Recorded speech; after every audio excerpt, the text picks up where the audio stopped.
Product review tayo ng Logitech Pro Super Light 2. So magpapalit ako ng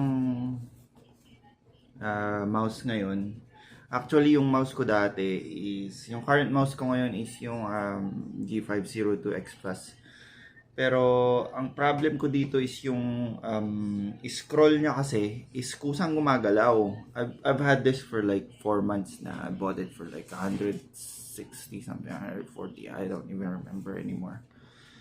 And I've been wanting something else kasi ayoko nang ganun yung in-scroll mo tapos mag-i-scroll ulit. Yun yung problem ko, which is throwing me off kasi pag nag-FPS games ako, it is not helping na kusang gumagawa ng action yung mouse mo. Although functionality ng mouse, yung grip nitong super light itong G502, maganda siya actually for your grip. So yeah, let's unbox this na. So yan, pag i-unbox natin, may ano siya dito. It has a plastic over here. So yan, ang una natin ikakat. Ayan, para kita nyo guys. May plastic siya dito. It's either cut, kaya ko namang i-peel off siguro. Let's see. Ang problema kasi pag pineel off ko, minsan sumasama yung kahon. By the way, I got this from Best Buy for $150, I think. 168 to total it with. Kasi ano siya, plus tax. Baka 10,000 pesos for this mouse. Same sa mouse na gamit ko ngayon, which is also a Logitech product. The problem with that is akala ko kasi magre-resolve siya, parang alam mo yun, kababago mo lang nung mouse mo, nagre-reklamo ka na, which is hindi nag-resolve after few months. Sana ni-return ko na lang. Well, anyway, ang plan ko doon is, so para siyang regular lang na mouse, guys. And it's very light talaga din. So pagka ang laman niya, unbox mo siya, ganyan ang laman niya.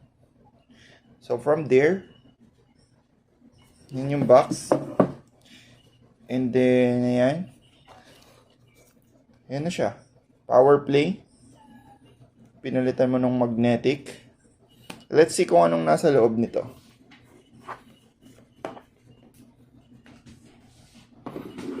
Pasensya na kayo, kumakain ako siopaw eh. There should be something in here. Okay.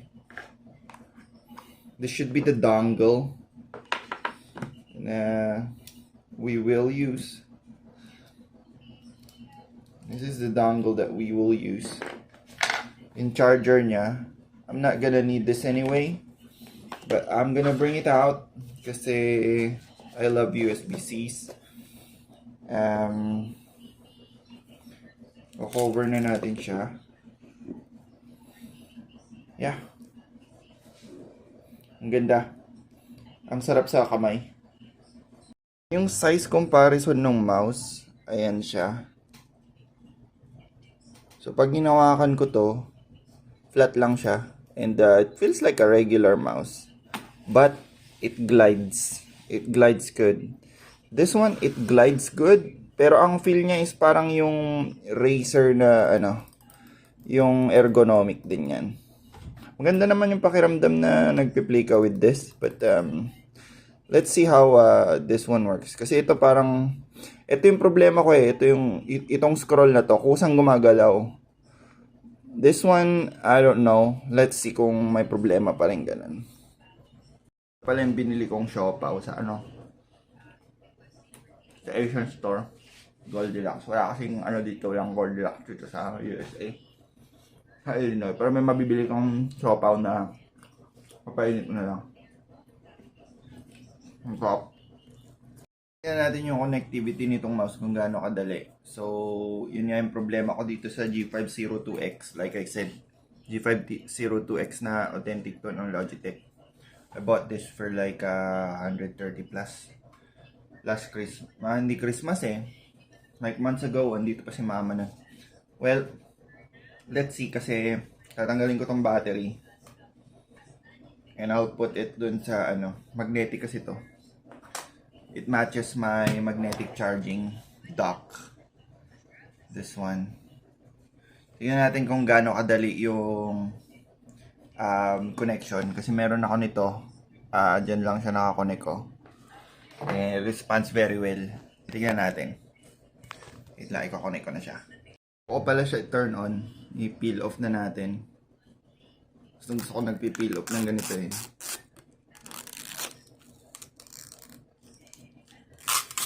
No bullshit review kasi to guys. Hindi ako mag-endorse sa inyo ng product ko. Ayan. It feels so light.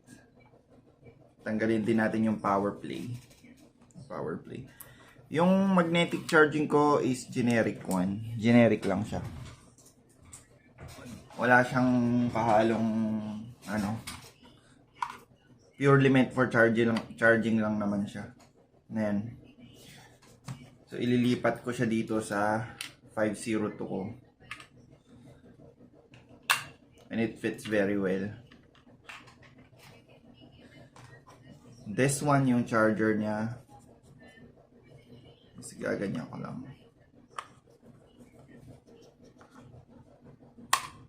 And let's see kung mag-turn on. Alright. Ayan natin kung may problema pa rin ako sa pag-i-scroll.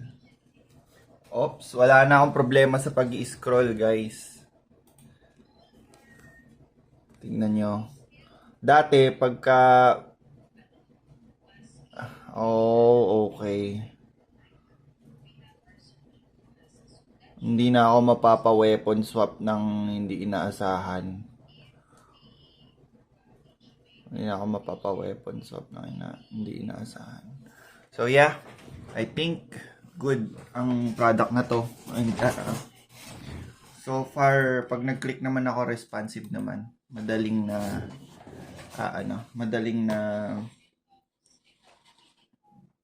na kiklik.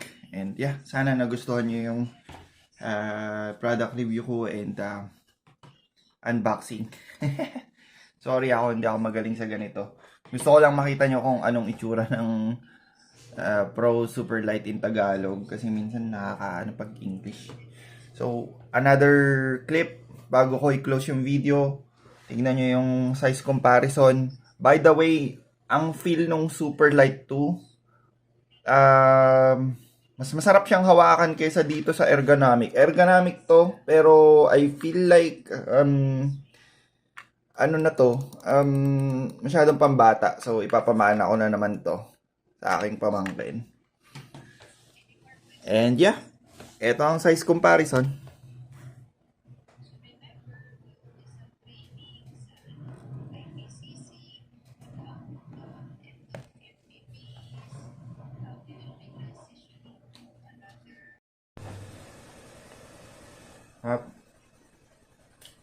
Panoorin nyo na ako kumain, pampahaba lang ng build. Iba pinapanood nyo kumakain, ako hindi, ba? Ako na kain din ng siopaw. Bale, mas masarap hawakan yung Super Light 2. Ewan ko kung bago lang Pero para sa akin, mas maganda tong hawakan. And mas maganda maglaro with this kind of mouse kesa dito. This one just looks cool. Siguro kung ang mga nilalaro may single player games, this one would be okay. But for FPS gaming, this one is the best. Alright, thank you guys. Hopefully, nakatulong ako sa inyo. And, yeah, God bless. And like and follow, subscribe. Bahala na kayo. May Twitch channel ako, may Facebook channel, and YouTube channel. I-upload ko tong to sa YouTube. So, kung kailangan nyo ng tips or may questions kayo dun sa product, just send me a message or shoot me a message. I will try to reply. Thank you guys, and goodbye.